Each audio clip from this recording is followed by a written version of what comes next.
It was supposed to be just another quiet morning in the mountains. No noise, no war, no past. But when a former Special Forces soldier stumbled upon a half-buried police officer and her wounded K9 in the snow, everything changed. He came here to forget, but God had other plans. What followed was a fight not just for survival, but for redemption.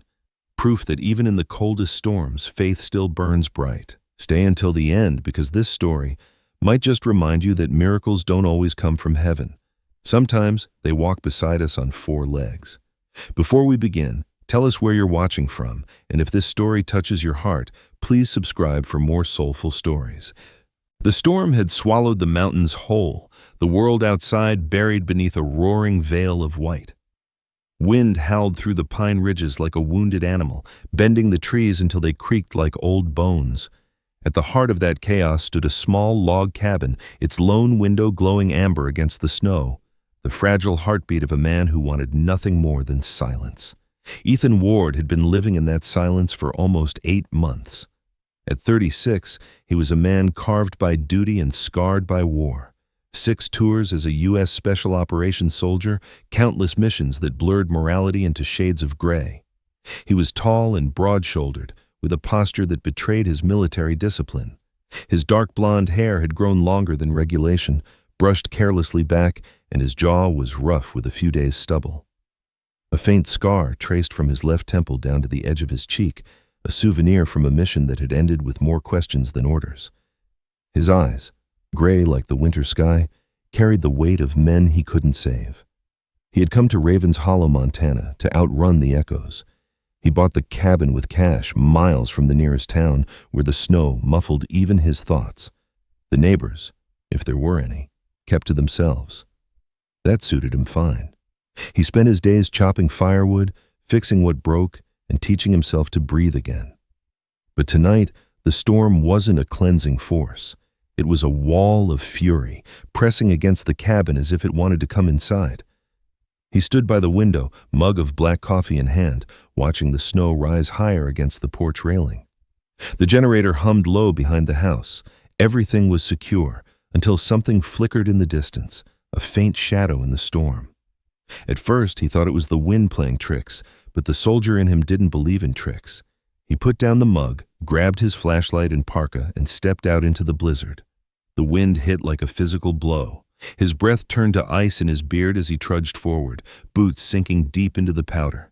The beam of his flashlight cut through the snow like a sword through fog. Nothing but trees, fallen branches, the cold. Then he saw it, a dark mound near the edge of the clearing. Instinct shifted his breathing. He approached cautiously, hand near the knife strapped to his thigh.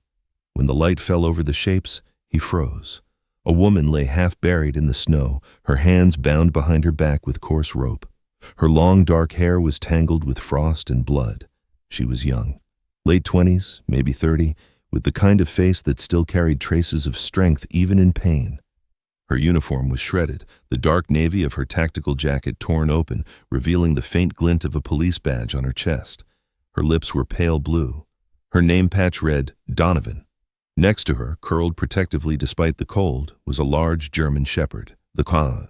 Dog's coat was sable and black, its body trembling from exhaustion. Blood stained the snow beneath its flank, yet even half-conscious, it had positioned itself between the woman and the world, guarding her with what was left of its strength. Ethan dropped to one knee, checking her pulse, faint, but there. The dog growled weakly, baring its teeth, a sound born more from instinct than aggression. "Easy, boy," Ethan murmured, voice low and steady, the tone he used with frightened soldiers. "I'm here to help." The dog blinked, its eyes amber and glassy, then relaxed slightly. He reached into his pocket and cut the ropes with his knife. Her wrists were raw, skin torn by friction. The note pinned to the nearby pine tree caught his eye, a sheet of white paper, its edges stiff with ice. "This is the end for those who don't listen." He looked around. No fresh footprints, just the storm erasing everything. Whoever had done this was long gone, and the blizzard was doing the rest. He knew he couldn't carry both of them far in this weather. The dog weighed maybe 90 pounds, the woman less, but the snow would swallow him whole if he tried to drag them together. He stripped off his coat, wrapped it around her shoulders, and lifted the dog first. The shepherd was heavy, limp, but Ethan's body still remembered how to move under pressure. Step by step, he made his way back toward the glow of his cabin light, wind clawing at his back. Inside, warmth exploded like a forgotten memory. He laid the dog near the fire, its chest barely rising. Then he went back into the storm for the woman. She was lighter, too light, and when he carried her, her head rested against his chest, cold strands of hair brushing his chin. For a moment he wasn't in Montana. He was in another desert, carrying another life that was fading too fast. The past flashed, a boy soldier bleeding out, Ethan's hand pressing a wound that wouldn't close, the helicopter that never came.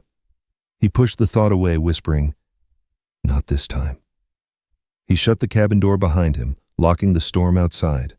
The room filled with the scent of melting snow and blood. He placed her on the worn leather couch near the fire and covered her with blankets. Then he examined the dog. Male, strong build, around 6 years old, trained. The collar tag read K9 Unit, Rex.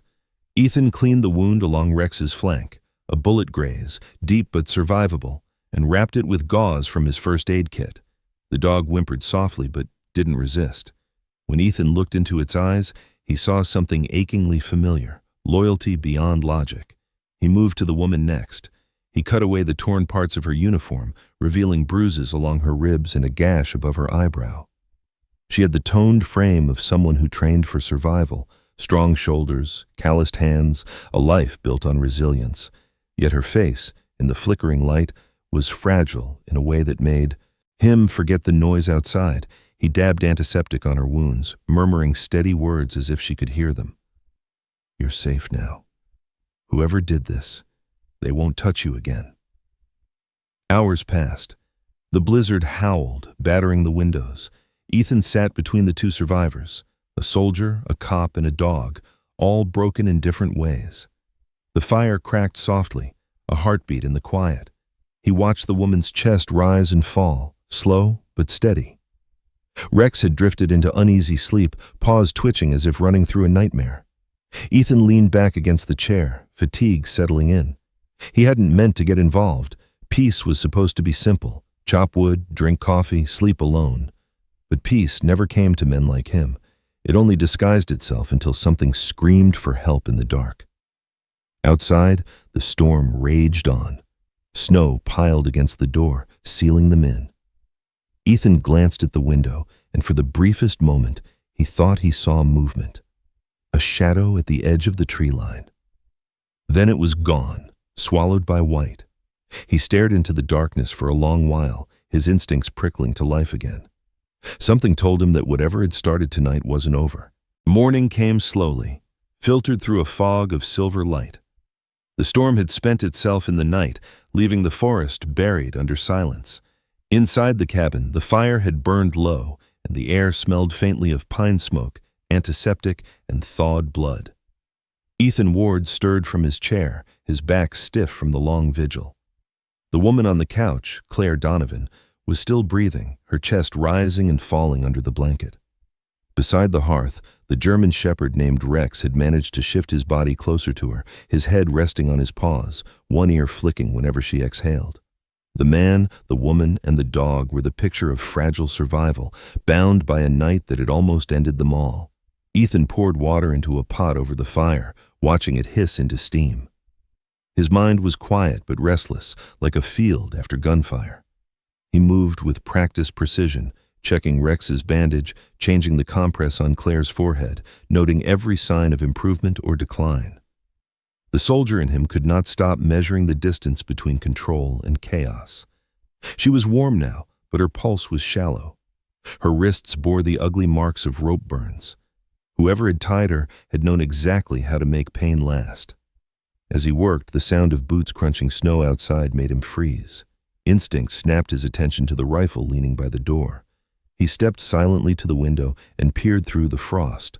A lone figure was making her way through the clearing, wrapped in a forest green parka and a thick fur-lined hood. The woman moved with the calm confidence of someone who belonged to this wilderness. When she reached the porch, she knocked twice, firm, not fearful. Ethan opened the door with caution, his body angled slightly to shield the room behind him. The woman pushed back her hood. She was maybe in her late 20s, tall and lean, with freckled skin that glowed against the cold and auburn hair braided neatly over one shoulder. Her eyes were an unflinching green, the kind that met you evenly and left you little room to lie. "Emily Carter," she said, voice steady, carrying that low confidence of someone who had seen storms before. "U.S. Forest Ranger. I came to check the ridge cabins. Figured yours might have gone dark after that blow last night." Ethan lowered his guard, but not his wariness. "We're fine," he said simply. "Mostly." He stepped aside. The ranger's sharp eyes immediately caught the sight behind him, an unconscious woman on the couch, a bleeding dog near the fire, medical supplies scattered across the table. Her breath hitched just slightly, but she didn't panic. She moved closer, her boots soundless on the wooden floor. "What happened?" "Found them half a mile east of here," Ethan replied. "Tied up, left to die. She's a cop. The dog's canine. Someone wanted them gone." Emily knelt beside Rex, her gloved hand hovering above the dog's flank. "He's a fighter," she murmured. "But this wound needs sutures." She glanced at Ethan. "You did what you could, but if the infection sets in, it'll take him before the day's out." Ethan studied her face. There was no panic there, no hesitation, just focus. "You carry supplies?" he asked. "Not enough," she said, standing, "but I've got a full field kit in my truck, about 20 minutes down the ridge." Her expression tightened slightly when she looked out the window. "If the snow hasn't swallowed it whole." "I'll go," Ethan said, already reaching for his coat. Emily shook her head. "You'd waste time finding it. I know these paths blindfolded." Then, almost as an afterthought, she added, "And I've got snowshoes." He wanted to argue, but something in her tone, a blend of experience and quiet authority, stopped him. "Be quick," he said finally. "She's fading." Emily gave a short nod and slipped back into the blinding light. The door shut behind her with a hollow thud, and for a moment, the cabin seemed even smaller. Ethan stood in the silence, the crackle of fire filling the space between worry and waiting. He turned his attention back to Claire. Her eyelids fluttered, a faint moan escaping her lips. Ethan leaned closer, her eyes opened, dazed at first, then sharp, trained like someone who never woke fully at peace. They were a deep brown, flecked with gold near the iris, eyes that spoke of both exhaustion and unbroken will. She tried to move, but her shoulders seized, drawing a sharp gasp. "Easy," Ethan said, placing a steadying hand on her good arm. "You're safe. You're at my cabin." Her gaze darted around the room, trying to make sense of it. "Who are you?" "Ethan Ward," he answered. "Former Army." She took that in, her expression calculating. "You found us." "In the snow. You and your dog." At the mention of the word, Rex's head lifted weakly, his tail thumping once against the floor. Claire's eyes softened, her composure cracking for the first time. "Rex," she whispered. "Hey, boy." The dog whimpered, the sound of fragile reunion between two souls that refused to quit. Ethan watched the exchange quietly. He recognized that kind of bond, the wordless loyalty built only through danger and years of shared breath. It made something stir in him he hadn't felt in a long time. Claire turned her gaze back to him. "You shouldn't have helped me," she said, voice hoarse but firm. "Whoever did this, they'll come back. They don't leave unfinished work." "I'll take my chances," he replied, the faintest edge of defiance in his tone. She studied him for a long moment. "You're not afraid of dying?"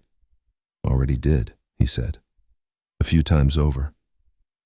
Something like understanding passed between them, brief, quiet, real. Then the wind howled again outside, as if to remind them that safety was only a word. Minutes stretched into an hour before Emily returned, covered in snow but carrying a large medical case. Her cheeks were flushed red from the cold, but her eyes burned with determination. "Got it," she said, setting the kit down. Without wasting time, she unpacked sterilized tools, thread, and antiseptic. She worked on Rex first, her hands moving with swift precision. Ethan and Claire watched her in silence. For a ranger, Emily had the calm of a surgeon. "You've done this before," Ethan noted, Dad was a vet, she replied, not looking up. Guess I picked up a few things. She smiled faintly, the first crack of warmth in her otherwise practical demeanor. And I like dogs more than most people. Claire's lips twitched, the closest thing to a smile she could manage. You're not wrong. When Rex's wound was finally cleaned and stitched, Emily sat back on her heels, brushing a strand of hair from her forehead. He'll live, she said, then turned her focus to Claire. But your shoulder's dislocated. You've got bruising along the ribs and a concussion forming. I've had worse, Claire muttered. Emily raised an eyebrow. That's not a competition I want to win. Ethan stepped forward. Can you fix it? I can set the shoulder, Emily said, rolling up her sleeves. But it'll hurt like hell. Claire nodded once. Do it. Ethan knelt behind her, bracing her against his chest as Emily positioned her arm. There was a sharp, wet pop, and Claire's cry filled the cabin before turning into ragged breathing. Ethan held her steady, his voice low. It's done. Breathe. Emily wrapped the shoulder in a sling and stood, rubbing her hands together. That should hold for now. She looked at Ethan. Whatever happened out there, it wasn't random. You don't tie a cop and her canine up like that unless you're sending a message. Ethan met her gaze. I know. Claire's eyes were half-lidded, exhaustion pulling her under again. Before she drifted off, she whispered something faint. The man who did this wore a badge. The fire hissed. The ranger and the soldier exchanged a look. Outside, the snow began to fall again, soft this time, almost gentle. But in Ethan's gut, something dark was stirring. This wasn't just rescue anymore. It was the beginning of another war. The morning after the storm dawned in eerie stillness, the kind of silence that settles after chaos. Not peace, but anticipation. The snow lay thick and white across the ridges of Raven's Hollow, untouched except for the faint impressions of deer tracks and the slow drifting of smoke from Ethan's cabin chimney. Inside, the air was heavy with the scent of coffee, wet wool, and the lingering tension of unanswered questions. Ethan Ward stood by the window, mug in hand, watching the world outside return to its deceptive calm. His reflection in the glass looked like a ghost. Broad shoulders wrapped in a flannel shirt, stubble darker now, eyes shadowed with the weight of thought. The night had left him restless. He had checked the perimeter twice before sunrise, scanning the tree line for movement. Old habits die hard, especially for a man who had spent half his life surviving ambushes. He'd once learned to read the silence between gunfire. Now he was trying to read the silence between snowflakes. Behind him, Claire Donovan stirred awake on the couch. Her arm was still in a sling, her movements cautious but controlled. The bruises along her ribs had darkened overnight, but her expression was sharper, her gaze more focused, like someone who had remembered who she was. She sat up slowly, taking in the fire, the light, and then Ethan. You didn't sleep, she said quietly. Neither did you, he replied, turning from the window. Her lips curved faintly, not quite a smile, but close enough to be mistaken for one. Cops don't sleep when there's work unfinished. Soldiers either. Their eyes met, and for a heartbeat, something passed between them, a mutual recognition of the burdens they carried. Neither wanted to call it empathy. At the far end of the room, Rex shifted on the rug, lifting his head. The German Shepherd looked stronger today, though the stitches along his flank were still fresh. His coat glowed bronze and black in the firelight, his intelligent eyes following their every word. He was 6 years old, an experienced canine, bred for obedience but driven by loyalty. Even wounded, his presence radiated quiet vigilance.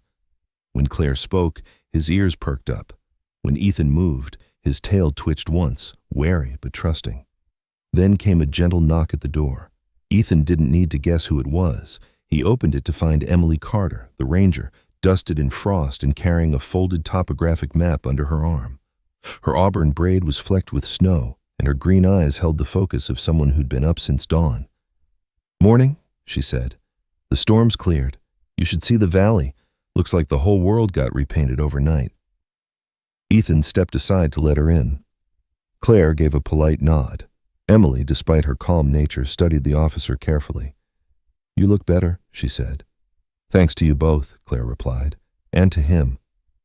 She glanced down at Rex, who let out a soft huff in response.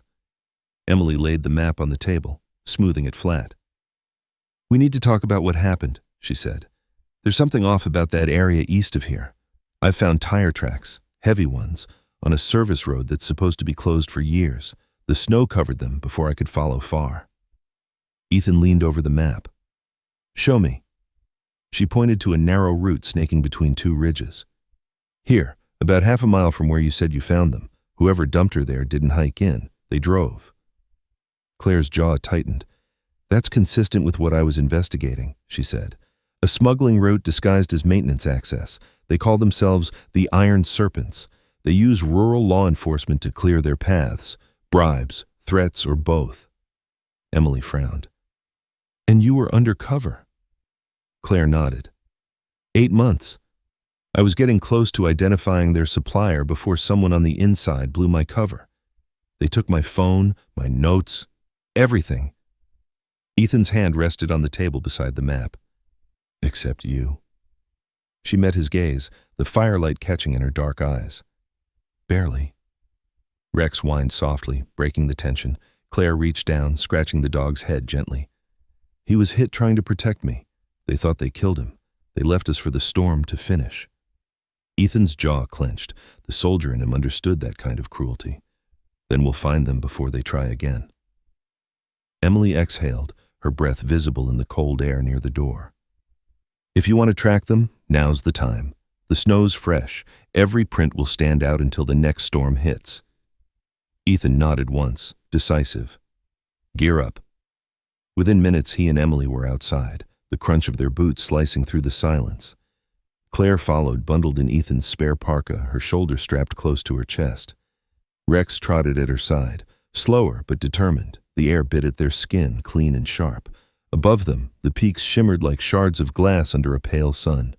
They reached the site within half an hour, the same clearing where Ethan had found her. It looked almost peaceful now, as if the forest itself wanted to erase what it had witnessed. But signs of violence still lingered beneath the calm. Disturbed snow, splintered bark, a rope half buried under ice. Ethan crouched, scanning the ground. His breath steamed through the scarf across his face. Footprints. 2 sets. No, 3. One heavy, one lighter, both leading from the tree line. The third circles back toward the road.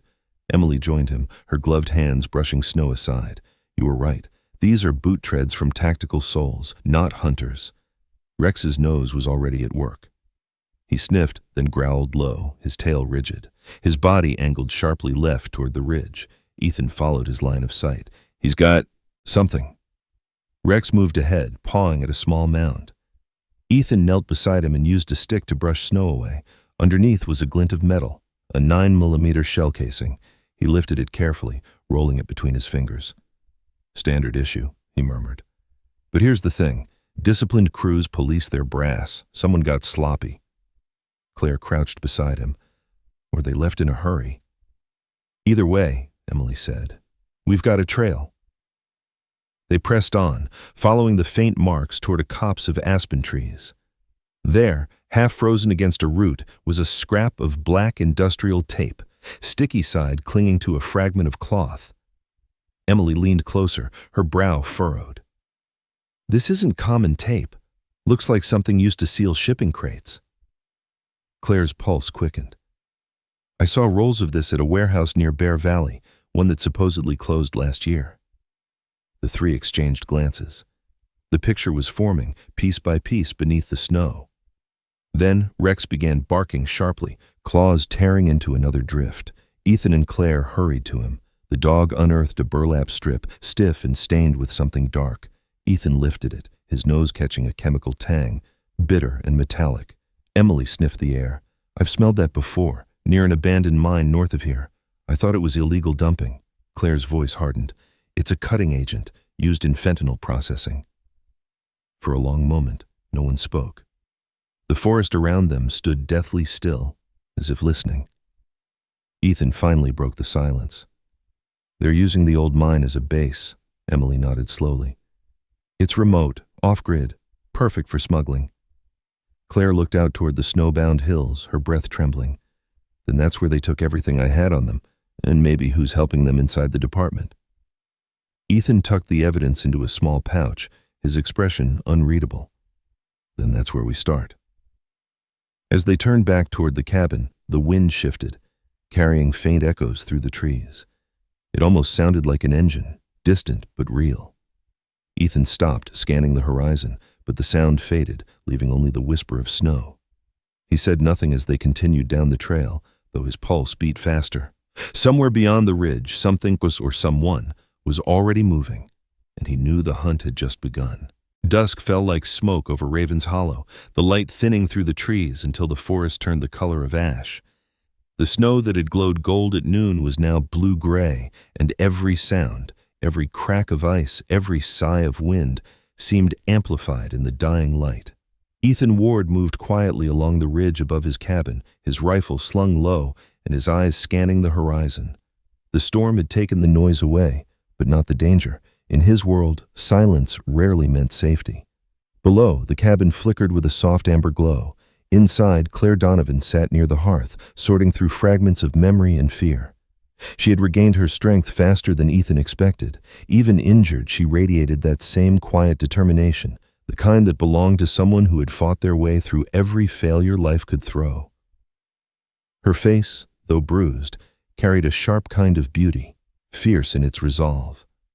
She was the sort of woman who could be broken but never bowed. Rex lay at her feet, head on his paws, one ear twitching at every creak of the wood. His fur was clean now, the bandages on his flank hidden beneath a dark vest Emily had improvised from cut canvas. The dog's breathing was steady, though his eyes never stopped moving, a sentinel in fur and scars. At the table, Emily Carter studied the topographic map under the weak light of a lantern. Her auburn hair was still damp from melting snow, her ranger jacket hanging by the fire. She had a pencil tucked behind her ear and a streak of dirt across her cheek that she hadn't noticed. Her movements were efficient but not hurried. She handled stress the same way she handled a compass, methodically, one bearing at a time. Ethan re-entered the cabin, brushing snow off his coat. "We've got company," he said. Claire looked up instantly. "How close?" "Too close." He set his rifle against the wall. "I saw tracks. 3 men, heavy gear, military boots, not hunting patterns. They're coming from the east, probably following the service road." Emily straightened. "Could be rangers checking storm damage." Ethan shook his head. "Rangers don't move in formation." A silence settled over them, deep and immediate. Rex's ears pricked up, his body rigid. Then came the faintest sound, a crunch of footsteps outside, measured, deliberate. Claire rose to her feet, pain flashing in her shoulder but her instincts overriding it. "They found us." Ethan nodded once, calm, controlled it. "Lights out." Emily blew the lantern, plunging the cabin into semi-darkness. The only glow came from the dying fire. Ethan motioned for them to move. Emily to the rear window, Claire to the corner near the stove. He crouched by the front door, listening. The footsteps stopped. For a long, tense moment, there was nothing but the crackle of embers. Then, a single metallic click, unmistakable. Rex growled. "Get down," Ethan hissed. The first shot shattered the window, spraying glass across the room. The bullet tore into the wall inches from Ethan's head. He rolled sideways, grabbed his rifle, and returned fire. 2 quick bursts aimed low to suppress. The gunfire echoed across the valley, muffled by snow but violent in the confined air. Emily ducked behind the table, drawing her sidearm. She wasn't military, but her hands were steady. "There's movement by the shed," she shouted.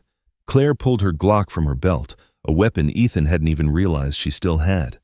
"2 flanking left," she called, firing through the shattered window. The recoil jolted her injured shoulder, but she gritted her teeth and kept firing. Outside, the attackers spread out among the trees, flashes of muzzle light flaring like fireflies in the dark. Ethan saw their silhouettes, men in tactical black, masked, moving with trained precision. Whoever sent them hadn't underestimated their targets. He grabbed a flare from the shelf and cracked it open, throwing it through the door. The sudden red light flooded the clearing, casting the attackers in ghostly color. "They're not here to scare us," Ethan muttered. "They're here to clean up." One of the men advanced too close. Ethan took the shot, a single controlled pull of the trigger. The figure dropped wordlessly into the snow.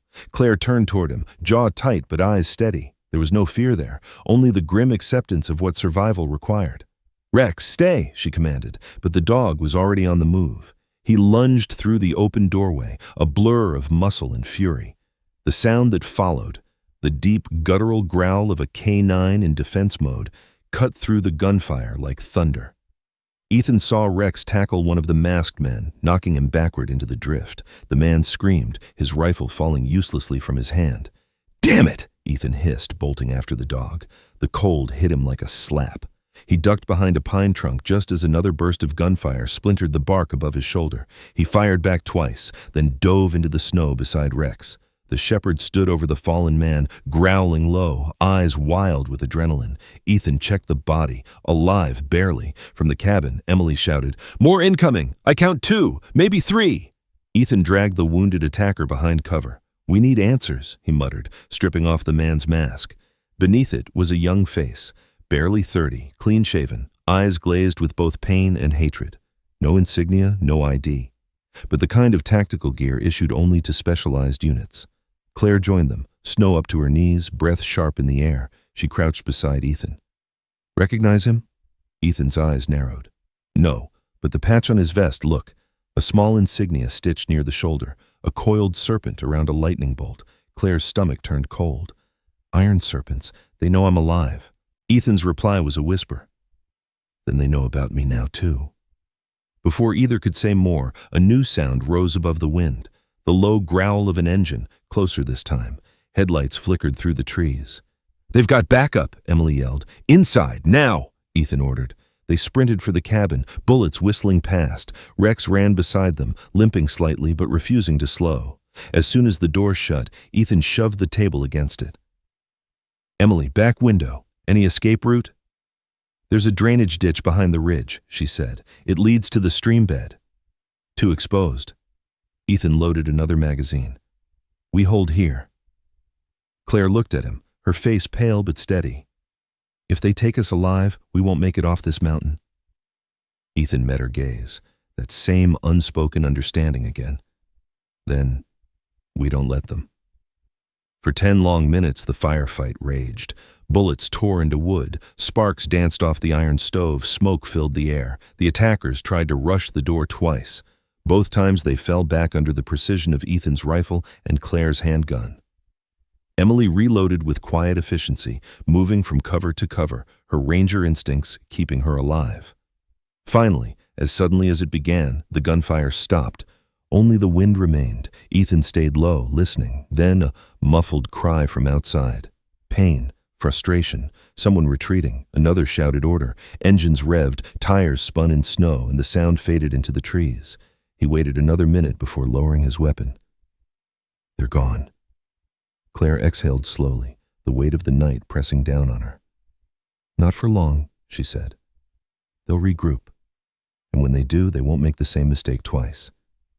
Ethan looked out the shattered window at the red-stained snow, his expression unreadable. "Then we hit first." Rex whined softly, pressing against Claire's leg, his fur still bristling. Emily crossed her arms, glancing between them. "You're talking about going after them?" Ethan nodded once. "They've already found us. That means they left a trail, and trails work both ways." He turned to Claire. "You said you know where they're based, the old mine near Bear Valley?" Claire hesitated, her voice barely a whisper. "Yes, but it's suicide without backup." Ethan's gray eyes hardened with something close to purpose. "We've both been dead before." Outside, snow began to fall again, slow, deliberate flakes drifting through the pines. The world looked calm, almost beautiful, as if pretending it hadn't just watched men bleed into its soil. But the night carried a new promise. The hunted were no longer running, and as the last embers of the fire crackled out, Ethan's voice broke the silence. "Tomorrow, we go to the mine." The dawn crept quietly over the mountains, brushing the ridges of Raven's Hollow in faint streaks of gold. The world seemed untouched, pure again, a cruel disguise for the violence that had buried itself beneath the snow. Inside the cabin, the air was heavy with the scent of gun oil and exhaustion. 3 figures stood around the table, the map spread open beneath their hands like a silent contract of fate. Ethan Ward traced a gloved finger along the line leading toward Bear Valley Mine, his jaw set, eyes gray as the winter morning. He looked like a man carved out of resolve, tired, scarred, but unyielding. His flannel shirt clung to the lines of muscle shaped by years of training and pain, his beard rough from days without rest. Behind that calm exterior, a storm brewed, the familiar ache of loss and duty colliding once more. Across from him, Claire Donovan adjusted the strap of her sling.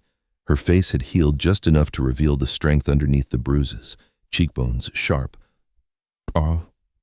lips pale, and eyes like embers smoldering with purpose.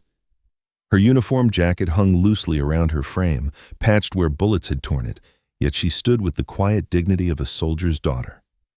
She'd spent 8 months living a lie for a cause, and now that lie had almost cost her everything. But something in Ethan's gaze, steady, unwavering, anchored her to the moment. Emily Carter marked a red X on the map. Her green eyes were sharp under the dim lantern glow, a calm strategist in a ranger's skin. This trail leads straight to the mine's loading tunnel. They use it to move shipments under the radar. Once you're inside, there's no signal, no help. She paused, then added softly, "If you're doing this, you won't get a second chance." Ethan nodded. "Then once is enough." Rex stood near the door, tail still but eyes alert, the faint scar on his flank now just a silver line. He had sensed the tension in the room long before anyone spoke. The shepherd was more than a dog. He was memory in motion, courage in muscle and bone. His gaze shifted between Ethan and Claire as if understanding the gravity of what lay ahead. They left before sunrise. The snow crunched beneath their boots, the sky blushing pink against the peaks. A mist rolled through the valley, clinging to the evergreens like breath held too long. The world was breathtakingly still, the kind of beauty that made death feel near and almost sacred. By the time they reached Black Ridge, the first light had broken through. The mine stood like a wound in the mountainside, an iron mouth half buried under ice, its rusted sign barely visible through the frost. Tracks led into the tunnel, tire marks, fresh, mixed with boot prints. Ethan crouched low, scanning the entrance. 2 guards, he murmured. Thermal patterns, one smoking, one pacing. Claire exhaled slowly, her pistol steady in her good hand. "I'll take the left." Ethan gave her a look. "Your shoulder's still weak." "So is my patience," she replied, eyes firm. He almost smiled. "Fine, on my mark." Emily crouched beside them, loaded her rifle. "You both realize I'm not trained for this kind of insanity, right?" Ethan glanced at her with quiet gratitude. "You've already done more than anyone could ask." She shrugged, eyes glinting. "Guess I just hate bullies." On Ethan's signal, they moved. 2 muffled shots cracked through the thin air, clean, efficient. The guards fell soundlessly into the snow. They advanced through the mouth of the mine, darkness swallowing them whole. Inside, the air was cold and metallic, reeking of oil and something sharper. Chemicals. Lights flickered overhead, powered by portable generators. Wooden crates lined the walls, stenciled with false shipping labels. Claire brushed the frost from one. Machinery parts, Tacoma Supply. She pried it open with her knife. Inside lay vacuum-sealed packages of white powder stacked like bricks. "Fentanyl," she whispered. They weren't just moving weapons, they were feeding poison across the state. Ethan's jaw tightened. Not anymore. A sound echoed down the tunnel. The murmur of voices, the metallic clatter of weapons being loaded. They pressed against the wall as a group of men passed, unaware of their presence. At the center walked a familiar figure, Michael Graves, his once clean uniform replaced by tactical black, a serpent emblem stitched to his chest. Claire's body stiffened. The man who had betrayed her, who had left her for dead, now stood just yards away. Ethan leaned close, voice barely audible. "We take him alive. He'll lead us to Kane." Claire's eyes were fire. "If he survives long enough." They followed in silence as Graves led his men deeper into the main chamber. There, under the hanging bulbs, stood Kane Blackwell, tall, broad, in a heavy coat lined with fur. His hair was silver at the temples, his face weathered but sharp, the kind of man who looked both charming and dangerous. His voice carried authority, cold and smooth. "Load the trucks," Kane ordered. "We leave in 30. He turned slightly, lighting a cigar, and smiled at Graves. "I told you the snow would bury her. Pity about the dog." That was the moment Claire stepped out of the shadows. Not quite. The gunfight erupted instantly. Bullets tore through the air, ricocheting off steel beams. Ethan returned fire, hitting 2 men before they could react. Emily ducked behind a crate covering their flank. Rex charged forward, teeth bared, dragging a gunman down by the arm. The chaos was thunder and smoke and echoes. Graves turned, stunned to see Claire alive. How?" Her shot cut him off. The bullet hit his shoulder, sending him sprawling. "That's for the badge you disgraced," she said coldly. Ethan advanced toward Kane, who fired wildly before, retreating toward the far exit. "You think you can stop me, soldier?" Kane roared. "You don't even know who funds this." "I don't care," Ethan replied. "You hurt one of mine." He tackled Kane, both men crashing into a pile of crates. The impact split one open, releasing a storm of white dust into the air. Kane reached for his knife, slashing wildly. Ethan blocked the blow, their struggle raw and primal. Finally, with a twist of his arm, he drove Kane's own blade into the ground beside him and pressed his rifle to the man's chest. "It's over," Ethan said. Kane's lips curled. "For now." But before Ethan could respond, the generator beside them sparked. 1 bullet too many had hit the fuel line. Flames leapt instantly, racing along the floor toward the crates. "Fire!" Emily shouted. "We have to move!" Ethan grabbed Claire's arm, dragging her toward the exit. Rex barked frantically, circling back toward the chamber. The wounded Graves was trying to crawl away. "Rex!" Claire shouted. The dog hesitated, torn between command and instinct. Then he turned and lunged toward Graves, pulling him clear of the fire just as an explosion ripped through the tunnel. The shockwave threw them into the snow outside. The mine roared behind them, a column of flame lighting the dawn. Snow melted in waves of steam, and the world smelled of smoke and iron. For a moment, none of them moved. Then Rex emerged from the haze, limping, fur singed but alive. He dropped to the snow beside Claire, who cradled his head, tears freezing on her cheeks. "You stupid, perfect dog," she whispered. Emily exhaled shakily. "Remind me never to follow you two anywhere again." Ethan smiled faintly, blood running down his temple. "You'll miss it." Hours later, as the fire died and DEA helicopters thundered overhead, Ethan stood on the ridge overlooking the valley. Claire walked up beside him, wrapped in his coat. Her hair caught the morning light, and for the first time since the storm, her eyes were soft. "They'll rebuild this place," she said quietly. "Maybe," he replied, "but not the same." She looked at him for a long moment. "You didn't have to come for me." Ethan turned to her, a tired smile ghosting his lips. "You weren't the only one who needed saving." The sun broke fully over Black Ridge, flooding the world with light. Snow glittered like glass. The smoke from the mine rose like a ghost fading into the sky. Rex barked once, sharp and clear, the sound echoing through the trees. Claire stepped closer, her voice a whisper, lost in the wind. "So what now, soldier?" Ethan looked out across the horizon, the scars of battle fading under dawn's warmth. "Now," he said, "we build something worth keeping." And as the light reached them, melting the last trace of night, she took his hand, the gesture quiet, certain, alive. For the first time in years, Ethan Ward didn't feel like he was surviving. He was finally home. Sometimes, the miracles we pray for don't come as thunder or light. They come quietly, through people who refuse to give up. Like Ethan, who found redemption in saving another life, and Claire, who rediscovered faith in the middle of the storm. Their story reminds us that God's grace often moves through ordinary hands, through loyalty, courage, and love that survives the coldest nights. In our own lives, we all face winters, moments when hope feels buried under the snow. But remember this, even in silence, even in fear, God is still working. He sends us signs, sometimes in the form of a friend, sometimes in the form of a second chance. All we have to do is believe and keep walking toward the light. If this story touched your heart, share it with someone who might need a reminder that miracles still happen, even in the darkest places. Tell us in the comments where you're watching from and what faith means to you today. Don't forget to subscribe for more stories of courage, hope, and the quiet ways God works through us all. May God bless and protect every heart that still believes.